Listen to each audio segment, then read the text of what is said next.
magpatuloy pa yung mga rally natin. May Karapatan natin yan, pero nire-recognize ng ating saligang batas. At huwag po natin pakakawalan po yung mga inherent rights na yan. At kasama na nga dyan yung freedom of expression, freedom of speech. Mahalaga kasi yung rally. Ang mga rally ay yun ang paraan ng taong bayan para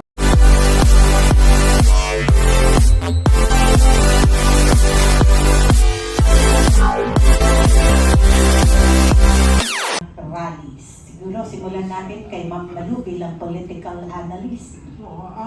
mahalaga kasi yung rally. Ang mga rally ay yun ang paraan ng taong bayan para iparating ang kanilang hinaing. Pabor ka man o hindi sa pamahalaan, napaka-importante yan. Yan galing sa saligang batas, the right, the freedom of speech, the right to assemble. Pero ang nakita ho natin, napakahirap kumuha ng permit. Dun sa pagkuha ng permit, parang yung mga LGU natatakot magbigay. So ang pangalawa doon, ang mga pulis, yung pinag-usapan ninyong lugar, padami doon ng pulis, paliit ng paliit yung area kung saan ang mga tao ay pupunta, tapos hinaharang yung mga sasakyan. Yun yung experience siya noong EDSA rally, itong nakahuli, no? Pag makikita nyo, ang daming jeep sa Tolan, ang ibang buses nasa Cubao, at sinasabihan yung mga tao na maglakad na lamang. Napakahirap naman ho nun. Pero natutuwa pa rin ako na marami ang lumabas. Yung siguro nakita natin sa iglesia, sa Quirino, nakakagulat yung amazing discipline ng Iglesia ni Cristo. Kasi dinala mo sa isang lugar, disiplinado, nalinis yung lugar hanggang gabi. Pag sinabing hanggang gabi, wala namang umaalis. Pag sinabing bawal yung mga placards o sumisigaw, sumusunod. Kaya nga ang usapan ho, yung sa Quirino, yun ang talagang may order, yun dun sa PG, rated PG daw yung sa Quirino. At yung dun sa EDSA, yan yung Viva Hot Babes daw.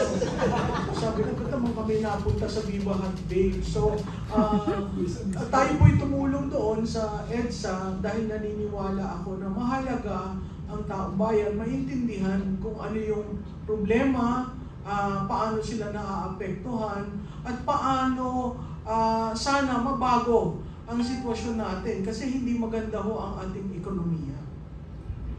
Karaol? Well, tulad ng binanggit ni Malu, karapatan po natin yan, pinagkaloob po sa atin ng Panginoong Diyos bilang mga mamamayan ng demokratikong bansang Pilipinas. Alalahanin po ninyo yung Bill of Rights natin sa saligang batas, Article 3. These are inherent rights. Inherent kasi hindi po yan binigay sa atin ng saligang batas, hindi po. Talagang karapatan natin yan, pero nire-recognize ng ating saligang batas. At huwag po natin pakakawalan po yung mga inherent rights na yan. At kasama na nga dyan yung freedom of expression, freedom of speech, of the press, and the freedom to peaceably assemble. Ibig sabihin, pwede tayo mag-rally para may parating natin yung saloobin natin, kaisipan natin, yung mga gusto nating mga issue na mailabas, pabor o kontra sa pamahalaan. Yun kasi ang essence ng tinatawag nating sovereignty resides in the people. Kasi hindi lamang po sa panahon ng eleksyon na kailangan natin i-exercise yung ating sovereign rights. Mas mahalaga na magkaroon tayo ng mga pagtitipon-tipon na katulad ng naganap na rally itong 16 and 17 nitong buwan ng Nobyembre, at ituloy-tuloy pa po ito kasi hindi pa po tapos ito. Nag-uumpisa pa lamang mabuksan yung mga sikreto at yung mga taong sangkot dito sa malawakang korupsyon. hindi na nga natin nalalaman kung ano ang nangyayari sa ICI kasi mabubulagan na lamang tayo pag meron silang ilalabas na recommendation nila sa ombudsman kung sino yung mga makakasuhan ng anong kaso. Malversation with falsification of public documents or whatever, o kaya plunder, o kung ano man po yung kasong ilalabas po nila. So doon, hindi natin kailangan hintayin na gawin po ng ICN. Kailangan po natin talagang idiretso po itong panawagan natin na hindi lamang po linisin itong kalat ng administrasyon ito, kung hindi, sabi nga, transparency, accountability, justice for good governance. At ma-achieve po natin yan pag ang taong bayan ay hindi mananahimik, hindi matatakot, at ipaglalaban po niya itong karapatang ipinagkaloob po sa atin ng buong may kapal. Lahat po ng napaloob po dyan sa Article 3 ng Bill of Rights po natin. Ulitin ko, inherent rights po itong mga ito. Pinagkaloob sa atin yan ng buong may kapal. At nirecognize lamang po yan sa ating saligang batas. Salamat po. Dr. Richard? Yes po, nga ako dati, sabi ko, ang mga Pilipino, ninakawang ka na, ginagawa ka pang tanga.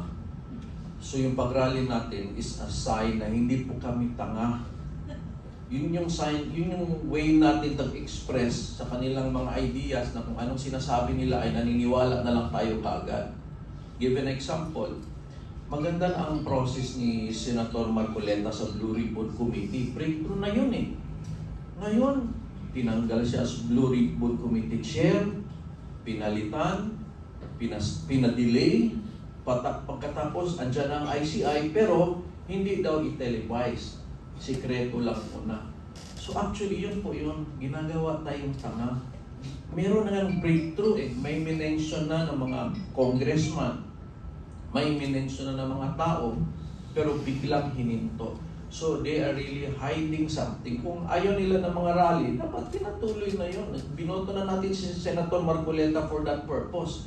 Yun yung ating tagapagligtas sana. Kaya lang pinalitan siya. So yes, dahil hindi inalaw yung ating gustong mangyari sa Senado, kailangan po natin i-express. So patuloy po ang mga rally dapat. Ayan, sige, marami pang nakalista dito sa akin na katanungan, pero uunahin ko muna kayo sa inyong mga katanungan. Ayan, si Jason from S.